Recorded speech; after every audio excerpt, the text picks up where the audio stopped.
Good morning students. बेटा आज हम मानव में जनन का नेक्स्ट लेक्चर डिस्कस करेंगे और इसमें हम डिस्कस करेंगे वृषण की आंतरिक संरचना। क्या बेटा? वृषण की आंतरिक संरचना। तो देखते हैं, देखो वृषण की आंतरिक संरचना में क्या होता है। जो वृषण होता है वो 3 परतों से घिरा हुआ होता है। किससे घिरा होता है? 3 परतों से। तो देखते हैं कौन कौन सी परत होती है। देखो बेटा, ये मैंने जो ग्रीन कलर की बताई है ये सबसे बाहरी परत होती है और इसे बोलते हैं ट्यूनिका वेजाइनलिस। क्या बोलते हैं बेटा? Tunica vaginalis. ट्यूनिका वेजाइनलिस ये सबसे बाहरी परत होती है।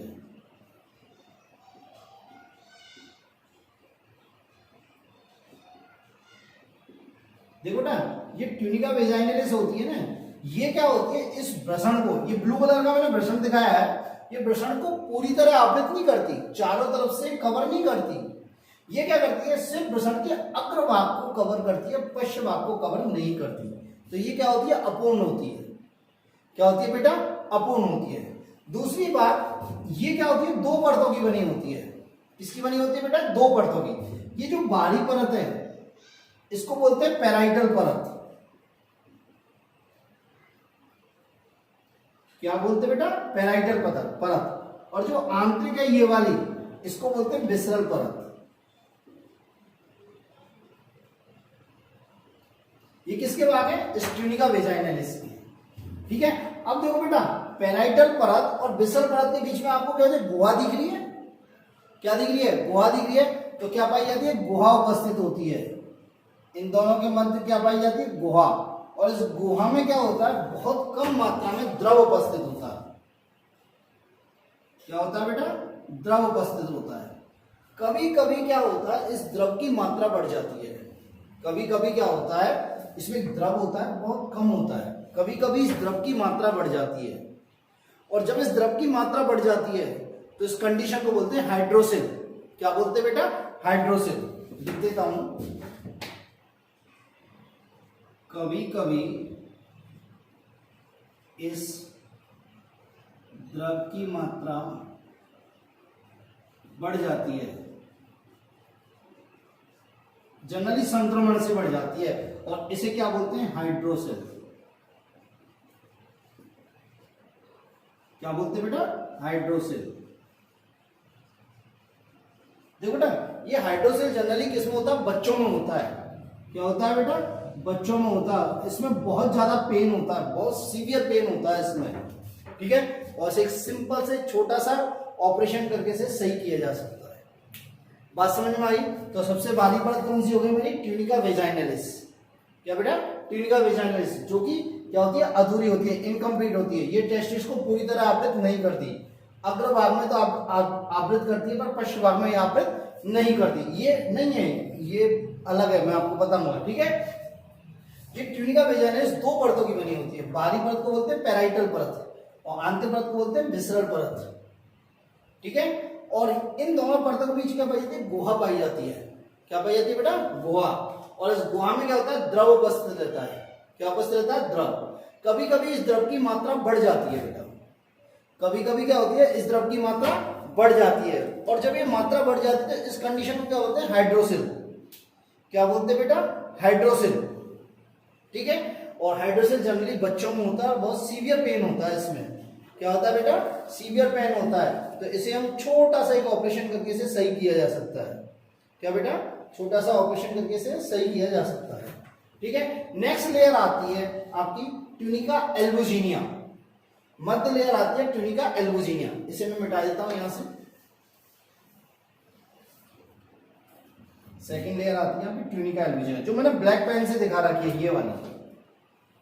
ये हो गई आपकी ट्यूनिका एल्बुजिनिया।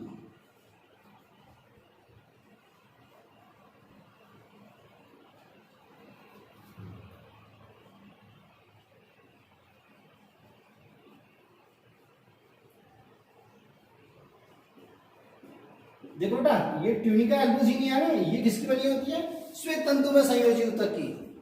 किसकी बनी होती है? श्वेत तंतु में संयोजी ऊतक की, व्हाइट फाइब्रस कनेक्टिव टिश्यू की बनी होती है ये। और ये वृषण को पूर्ण रूप से आवृत करती है।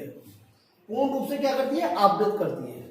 बात क्लियर है? देखो, ये ट्यूनिका एल्बुजिनिया, ये ट्यूनिका एल्बुजिनिया इस वृषण की पश्च सतह पर आकर, इस वृषण की पश्च सतह पर आकर क्या होती है, मोटी हो जाती है। क्या हो जाती है बेटा, मोटी हो जाती है और एक ऊर्ध्वाधर पट्ट बनाती है, एक ऊर्ध्वाधर पट्ट बनाती है, जिसे क्या बोलते हैं, मीडियास्टिनम टेस्टिस या मध्य वृषण विभाजक। क्या बोलते हैं बेटा, मध्य वृषण विभाजक। ठीक है, तो दोबारा सुनो, ये ट्यूनिका एल्बुजिनिया इस पश्च सतह पर आकर, वृषण की पश्च सतह पर आकर क्या हो जाती है, मोटी हो जाती है। क्या हो जाती है बेटा, मोटी हो जाती है और क्या बनाती है, ऊर्ध्वाधर पट्ट बनाती है, ऊर्ध्वाधर पट्ट बनाती है। और इस पट्ट को क्या बोलते हैं, मध्य वृषण विभाजक या मध्य विभाजक वृषण, मध्य विभाजक वृषण, मीडियास्टिनम टेस्टिस।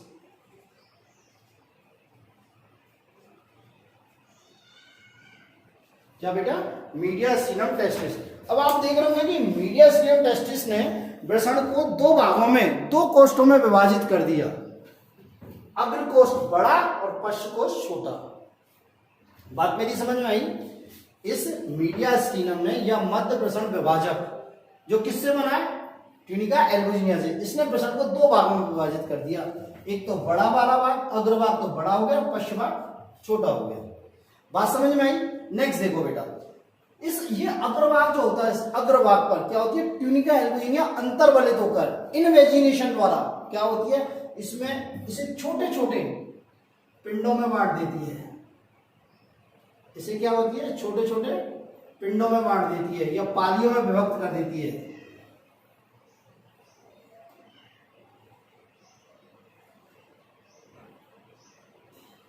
दोबारा सुनो, ये इस अग्रभाग, अग्र कोष्ठ में ये क्या होती है, ट्यूनिका एल्बुजिनिया अंतर्वलित होकर क्या करती है, इस अग्रभाग को छोटे छोटी पालियों में विभक्त कर देती है और इन पालियों को बोलते हैं वृषण पालियां या टेस्टिकुलर लोब।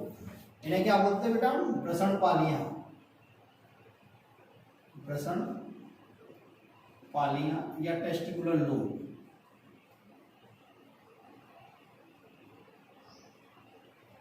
लोब्यूल्स कहते हैं। ठीक है, देखो बेटा, प्रत्येक वृषण में इनकी संख्या कितनी होती है, 200 से 300। कितनी होती है बेटा, 200 से 300। तो देखो, वृषण को दो भागों में किसने भागों में बांटा, किसने, मध्य विभाजक वृषण ने, जो किसका फॉर्म है, ट्यूनिका एल्बुजिनिया का। उसके बाद अग्रभाग को ट्यूनिका एल्बुजिनिया अंतर्वलित होकर कितने पिंडों में या पालियों में बांट दिया, 200 से 300 में। मेरी बात समझ में आ गई? नेक्स्ट आती है फिर ट्यूनिका वेस्कुलोसा। ट्यूनिका वेस्कुलोसा, देखो ना, ये पालियां जो होती है ना, पालियां ये अंदर से जो आवृत होती है वो किसके द्वारा आवृत होती है, ट्यूनिका वेस्कुलोसा से। किससे बेटा, ट्यूनिका वेस्कुलोसा से। और ट्यूनिका वेस्कुलोसा जो होता है ना, ये अति संवहनीय होता है, मतलब इसमें रक्त सप्लाई क्या होती है बेटा, अधिक पाई जाती है, अति संवहनीय होता है।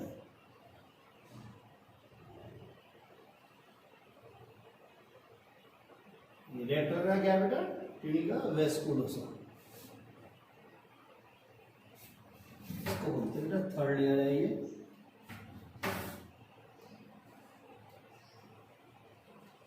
ट्यूनिका वेस्कुलोसा,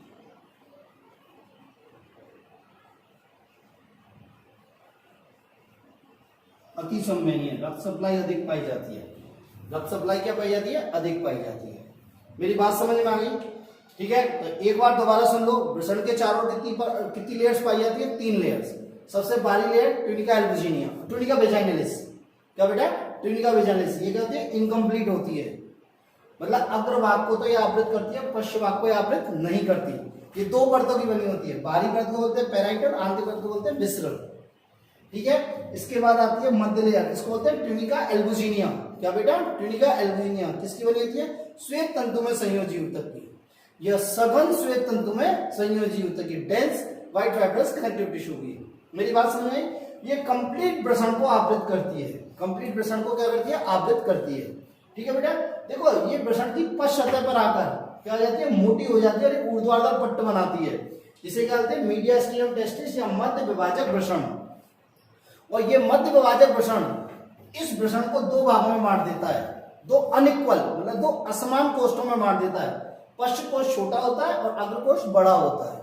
ठीक है, अग्र कोष्ठ में ये ट्यूनिका एल्बुजिनिया दोबारा अंतर्वलित होकर इनवेजिनेट होकर क्या करती है, इस अग्रभाग को छोटी छोटी पालियों में बांट देती है, जिन्हें क्या होते हैं टेस्टिकुलर लोब्यूल्स या वृषण पालियां। ठीक है, और ये वृषण पालियां कितनी होती है 200 से 300, 200 से 300। ठीक है बेटा, इन वृषण पालियों को अंदर कौन आवृत करता है, ट्यूनिका वेस्कुलोसा। कौन आवृत करता है बेटा, ट्यूनिका वेस्कुलोसा। तो ट्यूनिका वेस्कुलोसा क्या है, सबसे आंतरिक परत है। क्या बेटा, सबसे आंतरिक परत है। मेरी बात समझ में आई। और ये क्या हाईली वेस्कुलर होता है, मतलब ये अति संवेदनीय होता है, मतलब इसमें ब्लड सप्लाई अधिक होती है। मेरी बात समझ में आई। नेक्स्ट आता है हमारी वृषण पालियां। क्या आती है बेटा, वृषण पालियां। देखो बेटा, इन प्रत्येक वृषण पाली में 2 से 3 अति कुंडलित नलिकाएं पाई जाती हैं, जिन्हें क्या बोलते हैं, शुक्र जनन नलिका, सेमनीफेरस ट्यूब्यूल्स। बात समझ में आई। तो देखते हैं, मैं बना रहा हूं यहां पे, ये अति कुंडलित नलिका है।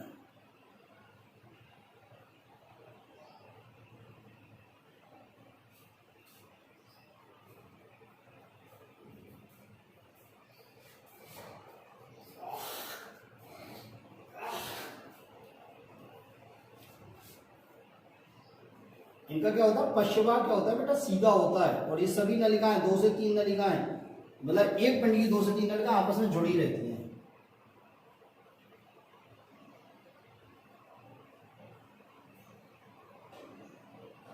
मेरी बात समझ में आई। तो ये क्या हो गई आपकी शुक्र जनन नलिकाएं। क्या हो गई बेटा, ये शुक्र जनन नलिकाएं। ये ग्रीन कलर की हो गई शुक्र जनन नलिकाएं, सेमनीफेरस ट्यूब्यूल्स।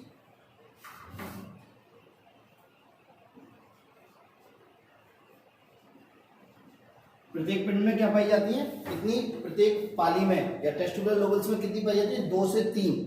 कितनी पाई जाती है बेटा, 2 से 3। ठीक है, तो इस प्रकार इन शुक्र नलिकाओं की संख्या कितनी हो गई, 750 से 1000।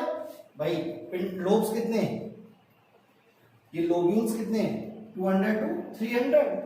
और प्रत्येक में कितनी है, 1 to 3 या 2 to 3। तो कितने हो गए, ये हो गए करीब 750 to 1000। 700 से 750 शुक्र जनन नलिका पाई जाती है प्रत्येक वृषण में। बात समझ में आएगी। और क्या कह सकते हैं, प्रत्येक पाली में 1 से 3, प्रत्येक पाली में। बात समझ में आई। तो शुक्र जनन नलिका क्या होती है, अति कुंडलित होती है। क्या होती है बेटा, अति कुंडलित होती है। और कितनी होती है, प्रत्येक लोब्यूल में, प्रत्येक पाली में 2 से 1 से 3, 1 से 3। इस प्रकार टोटल कितनी होती है, 750 से 1000 प्रत्येक टेस्टिस में, प्रत्येक वृषण में। मेरी बात समझ, ये क्वेश्चन पूछा जा सकता है। अब देखो बेटा, ये जो शुक्र जनन नलिकाएं, इनका काम क्या होता है, इनका मेन काम क्या होता है, शुक्राणु का निर्माण करना। इनका मेन काम क्या होता है, शुक्राणु का निर्माण करना। इनके बारे में अभी अपन डिटेल में पढ़ेंगे। ठीक है, दूसरी रो, इन शुक्र जनन नलिकाओं के बीच में, इनको इंग्लिश में बोलते हैं सेमनीफेरस ट्यूब्यूल्स। इन शुक्र जनन नलिकाओं के मध्य क्या पाया जाता है, संयोजी ऊतक भरा रहता है। क्या होता है बेटा, संयोजी ऊतक भरा रहता है, जिसे क्या बोलते हैं, अंतराली ऊतक। क्या बोलते हैं बेटा, अंतराली ऊतक। और इसकी कोशिकाओं को क्या बोलते हैं, अंतराली कोशिका या लेडिंग कोशिका। इसकी कोशिकाओं को क्या बोलते हैं बेटा, अंतराली कोशिका या लेडिंग कोशिका। और ये लेडिंग कोशिका किसका स्राव करती है, ये लेडिंग कोशिका कौन से हार्मोन का स्राव करती है, ये नर लैंगिक हार्मोन का स्राव करती है। किसका, टेस्टोस्टेरोन का। किसका स्राव करती है, ये टेस्टोस्टेरोन का। किसका बेटा, टेस्टोस्टेरोन का। दोबारा सुनो, इन शुक्र जनन नलिकाओं के मध्य, यहां पे इस प्रकार ये ब्लू वाला जो दिखा रहा हूं, इन शुक्र जनन नलिकाओं के मध्य में क्या पाया जाता है, संयोजी ऊतक भरा रहता है या अंतराली ऊतक भरा रहता है। और इस अंतराली ऊतक की कोशिकाओं क्या होते हैं, अंतराली कोशिका, लेडिंग कोशिका। और ये लेडिंग कोशिका क्या निकालती है, टेस्टोस्टेरोन। ठीक है, मैंने आपको पहले ही बताया था, टेस्टोस्टेरोन हार्मोन का, जो टेस्टोस्टेरोन हार्मोन के स्राव का जो कंट्रोल होता है, नियंत्रण होता है, वो किसके द्वारा होता है, LH या ICSH हार्मोन के द्वारा। किसके द्वारा, LH या ICSH हार्मोन के द्वारा। ठीक है, तो ये किसके द्वारा कंट्रोल होता है, LH या ICSH हार्मोन को। ठीक है, मेरी बात यहां तक क्लियर है। अब नेक्स्ट देखो बेटा, ये क्या होती है, ये जो शुक्रजनन नलिकाएं होती हैं ये क्या होती है, यहाँ वृषण विभाजक के पास आके, ये मध्य वृषण विभाजक के पास आके आपस में जुड़ जाती हैं, आपस में जुड़ जाती हैं और जुड़कर क्या हो जाती है, सीधी हो जाती हैं, जुड़कर क्या हो जाती है, सीधी। जैसे देखो ये नलिका है, एक नलिका ये लेनी, एक नलिका ये लेनी और एक नलिका ये लेनी, तो ये नलिका क्या होती है, आपस में इस प्रकार जुड़कर सीधी हो जाती है। कहां पे, इस मध्य विभाजक वृषण के पास। और इस सीधी संरचना को क्या बोलते हैं, ट्यूब्यूलाइ रेक्टाई। क्या बोलते हैं बेटा, ट्यूब्यूलाइ रेक्टाई। तो इसे क्या बोलते हैं हम, ट्यूब्यूलाइ रेक्टाई। बात समझ में आई, क्या बोलते हैं, ट्यूब्यूलाइ रेक्टाई। अब देखो ये ट्यूब्यूलाइ रेक्टाई क्या होती है, इस मध्य विभाजक वृषण को पार करती है, मध्य विभाजक वृषण को पार करती हैं और पार करके क्या बनाती हैं, एक इन नलिकाओं का जाल बनाती हैं। इस फर्स्ट कोष्ठ में, इस पीछे वाले कोष्ठ में क्या बनाती हैं, जाल बनाती हैं। ठीक है, तो ये ट्यूब्यूलाइ रेक्टाई क्या करती है, इसको पार करती है, किसको, मीडियास्टिनम टेस्टिस को या मध्य विभाजक वृषण को पार करती हैं और क्या होती है, पीछे जाके क्या बनाती हैं, एक जाल जैसा बनाती हैं। इन नलिकाओं को क्या बनाती है, जाल बनाती हैं, एक जाल से संरचना बनाती है। और इस जाल से संरचना को क्या बोलते हैं बेटा, वृषण जालक या रेटिटेस्टिस। क्या बोलते हैं बेटा, वृषण जालक या रेटिटेस्टिस, इसको बोलते हैं वृषण जालक या रेटिटेस्टिस। दोबारा सुन लो, ये ट्यूब्यूलाइ रेक्टाई यहां सीधी होकर क्या होगी, ट्यूब्यूलाइ रेक्टाई, ये ट्यूब्यूलाइ रेक्टाई क्या होती है, ये जो विभाजक है इसको पार कर जाती है और पार करने के बाद इस पश्च कोष्ठ में आके क्या हो जाती है, एक जाल से संरचना बनाती है, इसे क्या बोलते हैं, रेटिटेस्टिस। क्या बोलते हैं बेटा, रेटिटेस्टिस। ठीक है, अब देखो इस रेटिटेस्टिस से, इस रेटिटेस्टिस से 15 से 20 अपवाही नलिकाएं निकलती हैं ऊपर की ओर। इस रेटिटेस्टिस से 15 से 20, 15 से 20 अपवाही नलिकाएं, जिन्हें बोलते बेटा इंग्लिश में वासा एफ्रेंसिया। क्या बोलते बेटा, वासा एफ्रेंसिया।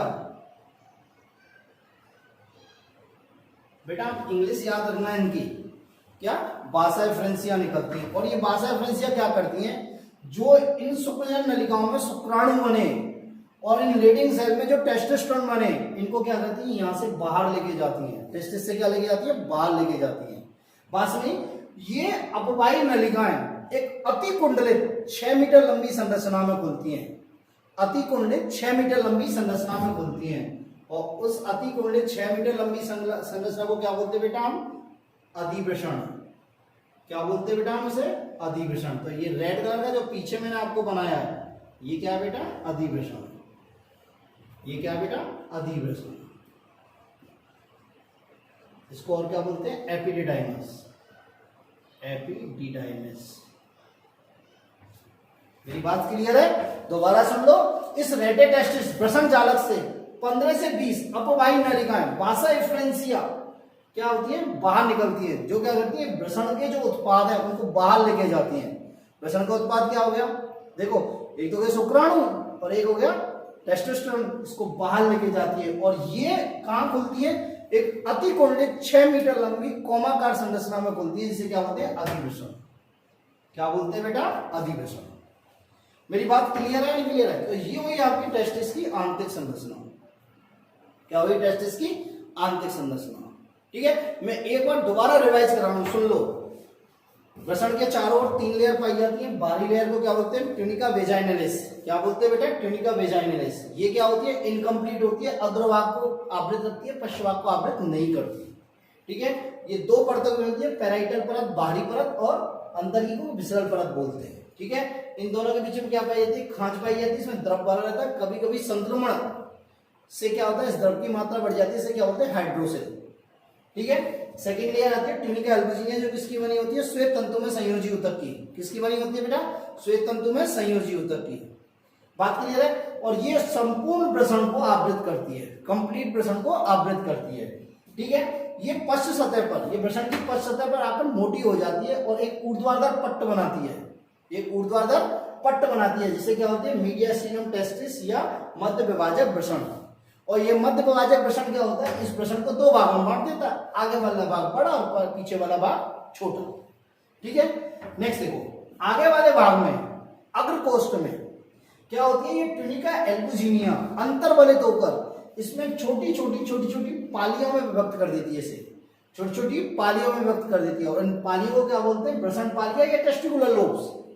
ठीक है, तो एक वृषण में कितने टेस्टिकुलर लोब्स होते हैं? 250 से 300। बात समझ में आई? इन टेस्टिकुलर लोब्स की जो आंतरिक सतह होती है उसको आवृत कौन करती है? तीसरी लेयर ट्यूनिका वेस्कुलोसा, ये सबसे आंतरिक लेयर होती है। ठीक है, और इसमें बहुत ज्यादा ब्लड सप्लाई पाई जाती है। क्या पाई जाती है बेटा? ब्लड सप्लाई पाई जाती है। ठीक है, नेक्स्ट देखो, ये जो वृषण पालियां होती है, प्रत्येक वृषण पालिया टेस्टिकुलर लोबल्स में 2 से 3 क्या होती है? शुक्रजनन नलिकाएं पाई जाती हैं। 2 से 3 क्या पाई जाती है? शुक्रजनन नलिका, या 1 से 3, 2 से 3 कुछ भी बोलो, शुक्रजनन नलिका पाई जाती है। इस प्रकार कितनी शुक्रजनन नलिका होती है? 750 से 1000 प्रत्येक वृषण में, और प्रत्येक प्रणाली में 1 से 3। ठीक है, मेरी बात समझ में? नेक्स्ट देखो बेटा, ये जो शुक्रजनन नलिकाएं होती हैं, ये शुक्रजनन नलिकाएं होती हैं, इनके मध्य में क्या होता है? संयोजी ऊतक भरा रहता है या अंतराली ऊतक भरा रहता है। और इस अंतराली ऊतक की कोशिकाओं को बोलते हैं अंतराली कोशिका या लीडिंग कोशिका। और ये लीडिंग कोशिका क्या स्रावित करती है? टेस्टोस्टेरोन। क्या स्रावित करती है? टेस्टोस्टेरोन, जो क्या है? नर का लैंगिक हार्मोन है। और ये किसके द्वारा कंट्रोल होता है? LH या ICS है, जो मैं पहले पढ़ा चुका हूं आपको। पीयूष ग्रंथि द्वारा स्रावित होता है, अग्र पीयूष ग्रंथि द्वारा। ठीक है बेटा, मेरी बात क्लियर है? नेक्स्ट देखो, ये जो पालियों में ये जो शुक्रजनन नलिकाएं ये आपस में कंबाइन हो जाती हैं, और कंबाइन होकर जो कंबाइन मतलब जुड़ के जो एक नलिका बनती है, ये नलिका क्या होती है? इस मध्य विभाजक वृषण पे आके सीधी हो जाती है। और इस नलिका को क्या बोलते हैं? ट्यूबुलाई रेक्टाई। क्या बोलते हैं बेटा? ट्यूबुलाई रेक्टाई। ये ट्यूबुलाई रेक्टाई क्या करती है? इस मध्य विभाजक वृषण को पार करती है, मीडियास्टिनम टेस्टिस को पार करती है, और पिछले कोष्ठ में जाके, पश्च कोष्ठ में जाके क्या होती है? जाल सदृश संरचना बनाती है। इसे क्या बोलते हैं? वृषण जालक या रेटेटेस्टिस। क्या बोलते हैं? वृषण जालक या रेटेटेस्टिस। नेक्स्ट देखो, इस रेटेटेस्टिस से, इस वृषण जालक से या पश्च कोष से 15 से 20 बासा एफ्रेंसिया या अपवाही नलिकाएं निकलती हैं। और ये अपवाही नलिका क्या होती है? वृषण में जो बने उत्पाद हैं उनको बाहर ले जाने का काम करती हैं।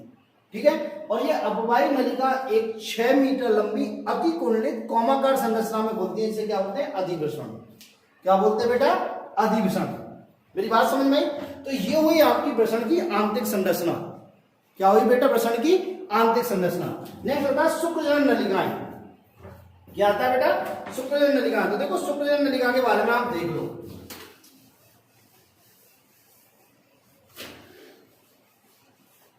ये इंपॉर्टेंट है बेटा, शुक्रजनन नलिकाएं। अक्सर क्वेश्चन पूछा जाता है शुक्रजनन नलिकाओं के बारे में।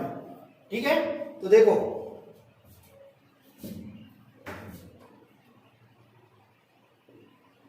शुक्रजनन नलिकाएं,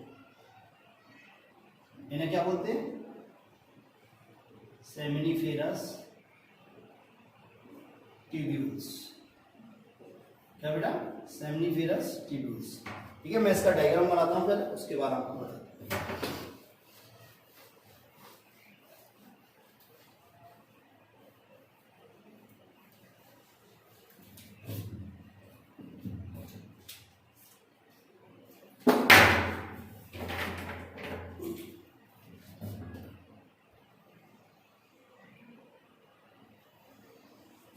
इसका मैं 2-3 करके बना रहा हूं।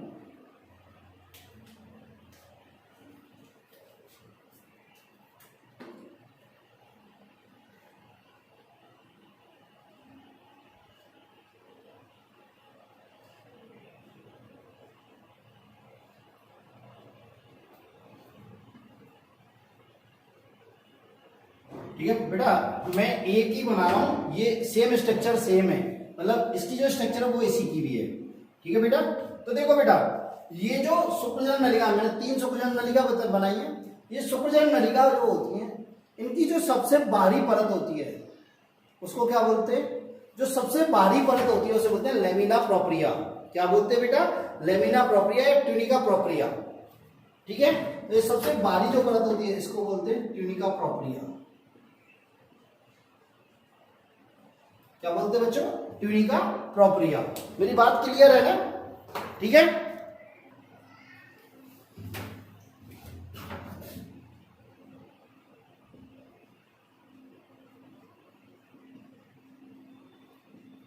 देखो बेटा, ये ट्यूनिका प्रोप्रिया का मतलब सबसे बाहरी परत होती है, या ये कह सकते हो सबसे बाहरी परत होती है या बाहरी परत होती है। और ये किसकी बनी होती है? श्वेत तंतु में संयोजी ऊतक की। किसकी बनी होती है बेटा? श्वेत तंतु में संयोजी ऊतक की।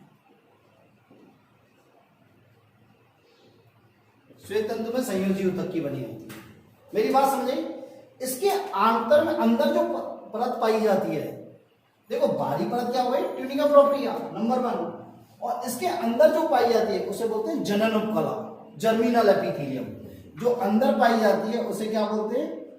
जर्मिनल एपिथेलियम, जनन उपकला। ठीक है, देखो बेटा, इस जनन उपकला में दो प्रकार की कोशिकाएं पाई जाती हैं।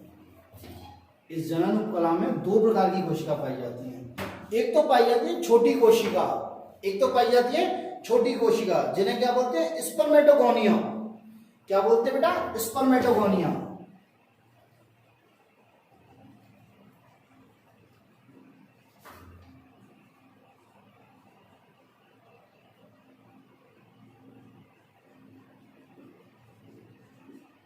छोटी कोशिका होती है ना, क्या बोलते हैं? स्पर्मेटोगोनिया। ठीक है, देखो मैं बता रहा हूं, ये स्पर्मेटोगोनिया, रेड कलर से जो बना रहा हूं ये स्पर्मेटोगोनिया है।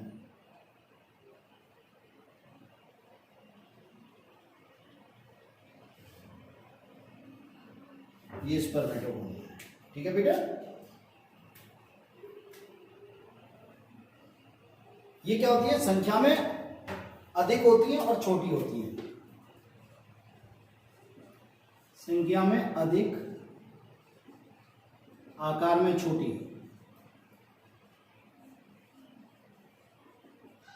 क्या होती है बेटा? संख्या में अधिक होती है, आकार में छोटी होती है। और यही कोशिका किसका निर्माण करती है? शुक्राणुओं का निर्माण करती है। ये कोशिका किसका निर्माण करती है? शुक्राणुओं का।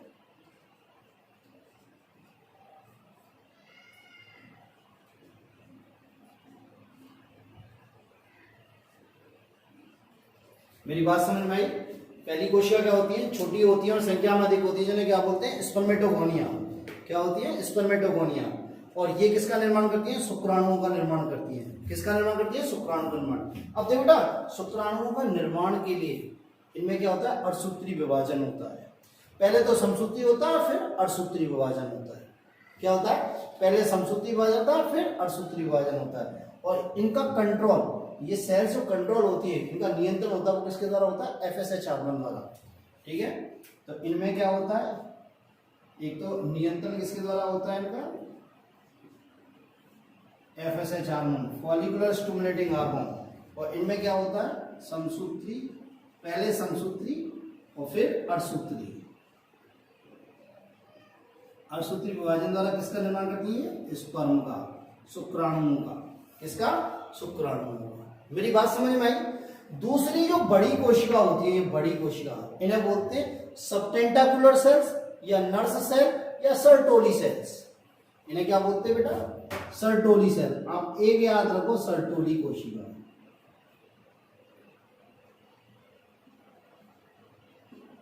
सर्टोली कोशिका, इन्हें नर्स सेल भी कहते हैं बेटा। क्या कहते हैं? नर्स कोशिका। देखो मैं बताऊंगा नर्स कोशिका क्या है। ये आकार में बड़ी होती है, आकार में कैसी होती है? बड़ी होती है। और संख्या में कैसी होती है? कम होती है। क्या होती है बेटा? ये आकार में तो क्या होती है? ये बड़ी होती है। आकार में कैसी होती है बेटा? बड़ी होती है। और संख्या में क्या होती है? कम होती है। और दूसरी बात कैसी होती है? स्तंभाकार एवं ग्रंथिल। कैसी होती है बेटा? ये स्तंभाकार एवं ग्रंथिल। स्तंभाकार होती हैं और ग्रंथित होती हैं, मतलब कुछ हार्मोन का स्राव भी करती है जो मैं आपको बताऊंगा। नेक्स्ट, ये कोशिका सिर्फ और सिर्फ स्तनधारियों के वृषण में पाई जाती है। किसमें पाई जाती है? सिर्फ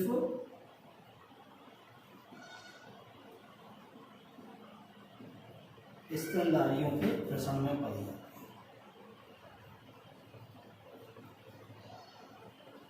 स्तनधारियों का मेन करेक्टर है, स्पेसिफिक करेक्टर है। मेरी बात समझिए। तो ये क्या होगी? Sertoli cells. क्या होगी बेटा? Sertoli cells. मेरी बात समझ में आई? दोबारा देख लो। शुक्रजन नलिका देख ले। शुक्रजन नलिका की दो परतें होती हैं। बाहरी परत उसको कहते हैं ट्यूनिका प्रोप्रिया। क्या बोलते हैं बेटा? Tunica propria. सबसे बाहरी परत किसकी बनी होती है? श्वेत तंतु में संयोजित होती है। अंदर की जो परत होती है उसे क्या बोलते हैं? जर्मिनल एपिथेलियम या जनन उपकला। जर्मिनल एपिथेलियम या जनन उपकला। मेरी बात समझ में आई? और ये जर्मिनल एपिथेलियम जो होती है इसमें क्या होती है बेटा? दो प्रकार की कोशिकाएं होती हैं। इस जनन उपकला में क्या होती है? दो प्रकार की कोशिका होती है। एक होती है छोटी और संख्या में अधिक। कौन सी होती है? स्पर्मेटोगोनिया। एक आकार में बड़ी और संख्या में कम। कौन सी होती है? सर्टोली कोशिका। तो ये मैंने रेड कलर से जो दिखाई है ये तो क्या है? स्पर्मेटोगोनिया। क्या है बेटा? ये स्पर्मेटोगोनिया। ये स्पर्मेटोगोनिया क्या करती है? शुक्राणुओं का निर्माण करती है। पहले समसूत्री विभाजन द्वारा और फिर अर्धसूत्री विभाजन द्वारा। पहले समसूत्री विभाजन द्वारा और फिर अर्धसूत्री विभाजन द्वारा किसका निर्माण करती है? स्पर्म का, शुक्राणुओं का निर्माण करती है। तो शुक्राणु कैसे होते हैं? एगुणित होते हैं। ध्यान रखना अर्थ में। क्या होते हैं बेटा? एगुणित। ठीक है। और क्या होता है? इनका नियंत्रण किसके द्वारा होता है? एफएसएच हार्मोन के द्वारा, फॉलिकुलर स्टिमुलेटिंग हार्मोन के द्वारा। ठीक है। ये बड़ी कोशिका जो स्तंभाकार कोशिका दिख रही है आपको, इनको ये आकार में बड़ी होती है और संख्या में कम होती है और इन्हें क्या बोलते हैं हम? सर्टोली कोशिका, नर्स कोशिका। ये सिर्फ स्तनधारियों के वृषण में पाई जाती है। ये सिर्फ स्तनधारियों के वृषण में पाई जाती है। मेरी बात समझ में आई? तो देखो मेन काम पढ़ते हैं इनका सर्टोली कोशिकाओं। सर्टोली सेल्स का कार्य अक्सर पूछा जाता है, तो इनका काम क्या होता है? देखो सर्टोली कोशिका का कार्य।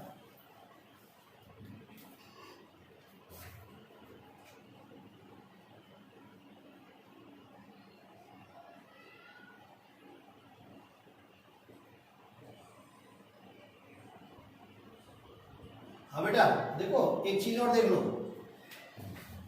एक शुक्रजन नलिका ये रही, एक शुक्रजन नलिका ये और एक शुक्रजन नलिका ये रही। इन शुक्रजन नलिकाओं के बीच में क्या बना रहता है? अंतराली ऊतक। क्या रहता है? अंतराली ऊतक। और इस अंतराली ऊतक की कोशिकाओं क्या होते हैं? Leydig cells. क्या बोलते हैं? लेडिंग कोशिका। जो क्या स्रावित करती है बेटा? टेस्टोस्टेरोन। क्या स्रावित करती है बेटा? ये टेस्टोस्टेरोन। तो सर्टोली कोशिकाओं का कार्य क्या है? नंबर 1 देखो बेटा, इससे किसका निर्माण हो रहा है? शुक्राणुओं का। क्या? शुक्राणुओं का। ठीक है। दूसरी बात, नर्स का मतलब क्या होता है? नर्स, नर्स मीन्स जो हॉस्पिटल में जाते हैं, नर्स कंपाउंडर। नर्स का काम क्या होता है? जैसे मान लो कोई आदमी बीमार है तो नर्स उसकी टेक केयर, मतलब उसका केयर टेकर है। उसको दवाई भी देगी, उसकी पट्टी भी करेगी, उसकी मल्लम सब कुछ करेगी, वो नर्स का काम है। तो ये क्या है? जो ये स्पर्म बन रहे हैं, ये शुक्राणु बन रहे हैं, इनकी सुरक्षा कर रही है। इनको क्या? इनको पोषण प्रदान कर रही है। क्या कर रही है? पोषण प्रदान है। इनके निर्माण में सहायता कर रही है। ठीक है। तो पहला क्या करती है? ये मतलब डेवलप होते हुए, विकसित होते हुए शुक्राणु को पोषण प्रदान करती है। क्या करती है बेटा? विकसित होते हुए शुक्राणुओं को पोषण प्रदान करती है सर्टोली कोशिका। नंबर 1।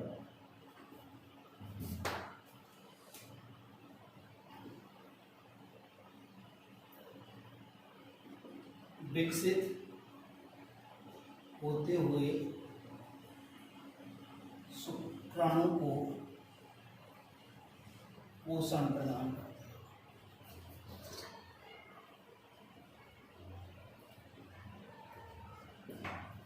क्या करती है? पोषण प्रदान करती है। और क्या करती है?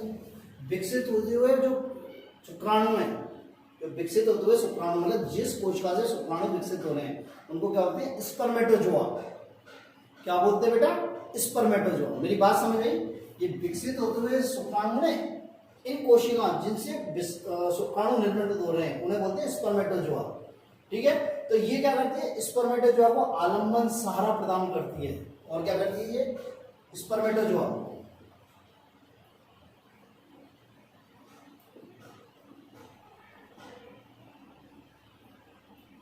आलम्बन, सहारा और सुरक्षा प्रदान करती है। भोजन भी प्रदान करती है, आलम्बन भी प्रदान करती है, सहारा भी प्रदान करती है और सुरक्षा भी प्रदान करती है। नेक्स्ट देखो और क्या करती है बेटा, ये यदि कोई स्पर्म मृत हो गया या वो क्षतिग्रस्त हो गया तो उसको हटाने का कार्य करती है। मृत एवं क्षतिग्रस्त शुक्राणुओं को हटाने का काम करती है। मृत एवं क्षतिग्रस्त शुक्राणुओं को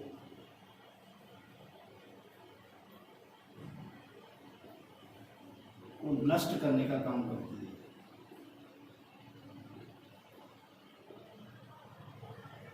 भक्षण कर जाती है उनका। तीसरा, चौथा, यदि स्पर्म, जैसे स्पर्म प्रोडक्शन, स्पर्म का निर्माण लगातार चलता रहता है। कभी कभी स्पर्म का निर्माण अधिकता में हो जाता है, जितनी आवश्यकता होती है उससे भी अधिक हो जाता है। तो अब उससे अधिक हो गया तो प्रॉब्लम होगी, तो क्या करती है, इनिविंग प्रोटीन निकालती है। क्या निकालती है बेटा, इनिविंग प्रोटीन। और इनिविंग प्रोटीन क्या करता है, जो शुक्राणु का अधिक उत्पादन हो रहा है उसको कम कर देता है। कैसे कम कर देता है, ये क्या करता है, एफएसएच हार्मोन के स्राव को संदमित कर देता है। एफएसएच हार्मोन का स्राव संदमित हो गया तो क्या, शुक्राणु का निर्माण भी संदमित हो जाएगा। तो क्या करती है, इनिविंग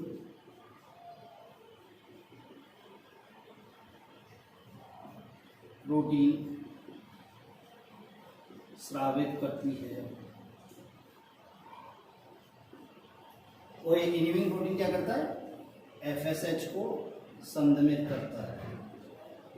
एफएसएच को संदमित करता है जिससे शुक्राणु का ये अति उत्पादन को रेगुलेट करता है, या जिससे शुक्राणु निर्माण की क्रिया नियंत्रित होती है।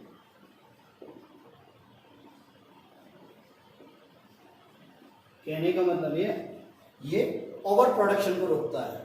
क्या, ओवर प्रोडक्शन को रोकता है। इसको बेटा ओवर प्रोडक्शन।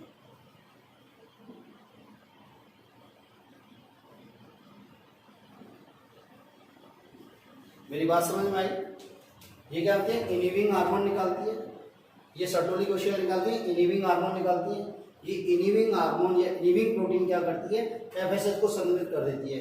और जब एफएसएच संदमित हो गया तो शुक्राणु निर्माण की क्रिया का नियंत्रण होता है। मतलब यदि ओवर प्रोडक्शन हो रहा है तो प्रोडक्शन क्या हो जाएगा, रुक जाएगा। ओवर प्रोडक्शन हो रहा है तो प्रोडक्शन रुक जाएगा।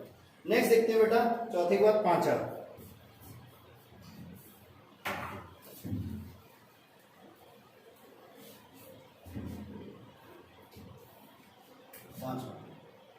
क्या होती है, ये एंड्रोजन बाइंडिंग प्रोटीन स्रावित करती है। ये क्या बेटा, एंड्रोजन बाइंडिंग प्रोटीन स्रावित करती है।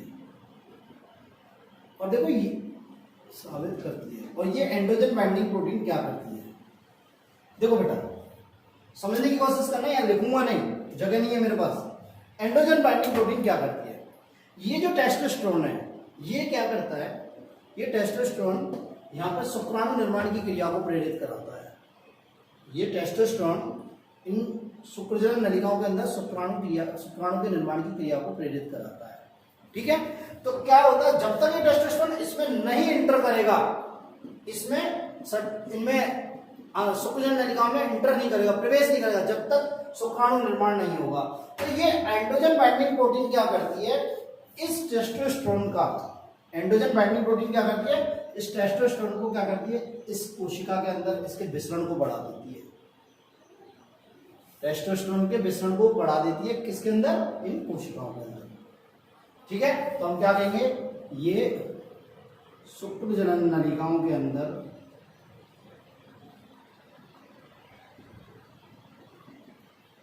में टेस्टोस्टेरोन की कंसंट्रेशन को बढ़ाती है, की सांद्रता को बढ़ाती है। मेरी बात समझ में आई? क्या करे, टेस्टोस्टेरोन की सांद्रता को बढ़ाती है, किसके द्वारा, डिफ्यूजन को बढ़ा के, मतलब उनके डिफ्यूजन को बढ़ा के। नेक्स्ट मेरी बात समझ में आई? नेक्स्ट देखो, दूसरा क्या करती है, ये एंटी मुलेरिन हार्मोन निकालती है। क्या निकालती है बेटा? Anti Mullerian hormone.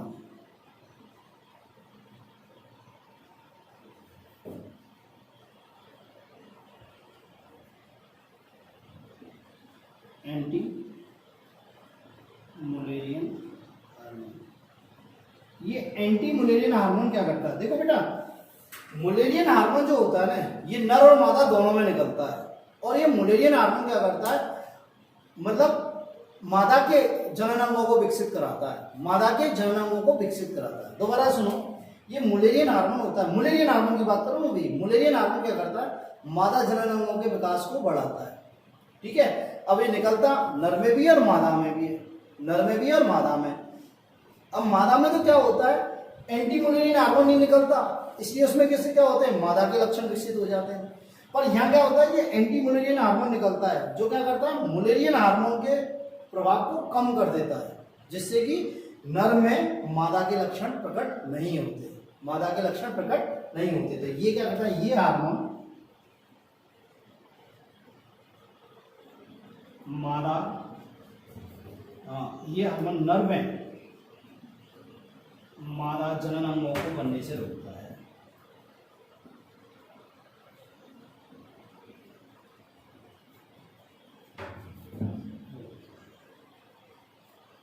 जैसे निषेचन नलिका,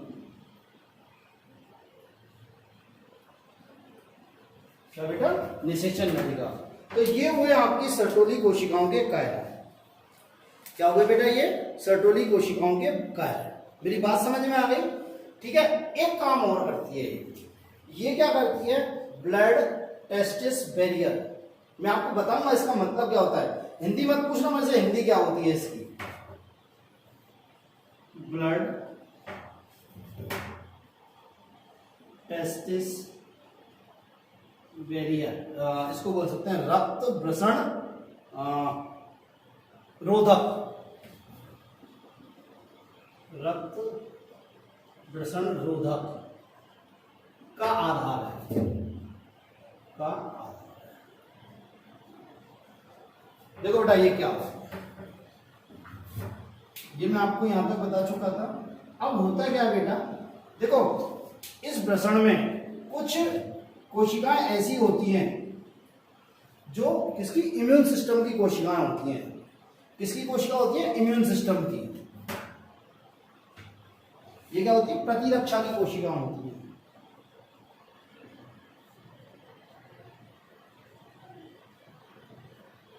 अब ये प्रतिरक्षा की कोशिका क्या करती हैं, जो यहां पे शुक्राणु है, जो यहां पे क्या है, इनमें शुक्राणु है। ये शुक्राणु क्या है, अगुणित है। क्या बेटा, अगुणित है। तो इन शुक्राणुओं को ये पहचान लेती हैं। दोबारा सुनो, ये प्रतिरक्षा की जो कोशिकाएं इन शुक्राणुओं को पहचान लेती हैं, क्योंकि ये अगुणित है तो इन्हें मारने की कोशिश करती हैं। ये प्रतिरक्षी कोशिकाएं इन शुक्राणुओं को मारने की कोशिश करती हैं। मेरी बात समझ में आई? क्योंकि ये अगुणित है तो ये कोई प्रतिरक्षा की कोशिका समझती है कि ये गलत चीज है हमारी बॉडी के अंदर, इसको रिकॉग्नाइज नहीं कर पाती, इसको पहचान नहीं पाती, तो इसको मारने के लिए आती हैं। तो क्या करती है, ये सर्टोली कोशिका, क्या बेटा, ये सर्टोली कोशिका क्या करती है, ऐसे टाइट जंक्शन बना लेती है। ये क्या करती है, बैरियर बना देती है। क्या बना देती है, बैरियर, एक रोधक बना देती है। ये क्या बना देती है, रोधक। ब्लड टेस्टिस बैरियर बना देती है। और ब्लड टेस्टिस बैरियर को ये प्रतिरक्षा कोशिकाएं पार नहीं कर पाती। ये प्रतिरक्षा कोशिकाएं पार नहीं कर पाती। जब पार नहीं कर पाएंगी तो स्पर्म, शुक्राणु को कोई प्रॉब्लम नहीं है। अब यदि ये बैरियर हट गया तो ये प्रतिरक्षा की कोशिका इस शुक्राणु नलिका में घुस घुस के इनका क्या कर जाएंगी, भक्षण कर जाएंगी शुक्राणुओं का। तो मेरी बात समझ, तो ये क्या, ब्लड टेस्टिस बैरियर का क्या है, आधार। क्या बेटा, आधार। ठीक है, तो ये हुआ आपका वृषण। ठीक है, मेरी बात समझिए। एक बार फंक्शन दोबारा देख लो। विकसित होते हुए शुक्राणु, विकसित होते हुए शुक्राणु कोशिका को पोषण प्रदान करती है। जिस कोशिका से शुक्राणु विकसित हो रहे हैं उन्हें क्या बोलते हैं? स्पर्मेटोजोआ। क्या बोलते हैं बेटा? स्पर्मेटोजोआ या स्पर्मेटिड भी कहते हैं। क्या कहते हैं? स्पर्मेटिड भी कहते हैं। ठीक है, तो ये स्पर्मेटिड को क्या? आलम्बन, सारा और सुरक्षा प्रदान करती है। नेक्स्ट, मृत एवं क्षतिग्रस्त शुक्राणुओं को का भक्षण कर देती है, उन्हें हटाने का काम करती है। ये इनिबिंग हार्मोन निकालती है। क्या निकालती है? इनिबिंग हार्मोन। इनिबिंग हार्मोन क्या करता है? शुक्राणु के अति उत्पादन को रोकता है। किसके द्वारा? एफएसएच हार्मोन को संतुलित करके। नेक्स्ट, ये एंड्रोजन बाइंडिंग प्रोटीन निकालती है। एंड्रोजन बाइंडिंग प्रोटीन क्या करता है कि इन कोशिकाओं में टेस्टोस्टेरोन की एंट्री को बढ़ा देता है। टेस्टोस्टेरोन की एंट्री को बढ़ा देता है, जिससे क्या होता है? सुप्रजनन की क्रिया होती है, क्योंकि सुप्रजनन की क्रिया के लिए टेस्टोस्टेरोन अति आवश्यक है। एंटी मुलेरिन हार्मोन निकलता है। ये एंटी मुलेरिन हार्मोन क्या करता है? इस मुलेरिन हार्मोन है उसके कार्य को संयमित कर देता है, जिससे क्या होता है? नर में मादा के जननांग विकसित नहीं होते। ठीक है, और एक क्या होता है? ब्लड टेस्टिस बैरियर का आधार होता है। ब्लड टेस्टिस बैरियर का आधार होता है। ये कोशिका क्या होती है? आपस में सड़ जाती है, टाइटली जुड़ जाती हैं। क्या हो जाती है? टाइटली जुड़ जाती हैं, और जिससे क्या होता है? जो प्रतिरक्षा की कोशिका है वो इन सुप्रजन नलिकाओं में नहीं जा पाती और शुक्राणुओं का भक्षण नहीं कर पाती। मेरी बात समझे? तो ये हुआ आपका प्रश्न कंप्लीट। ठीक है, कल अपन नेक्स्ट लेक्चर डिस्कस करेंगे। ओके, थैंक यू बेटा।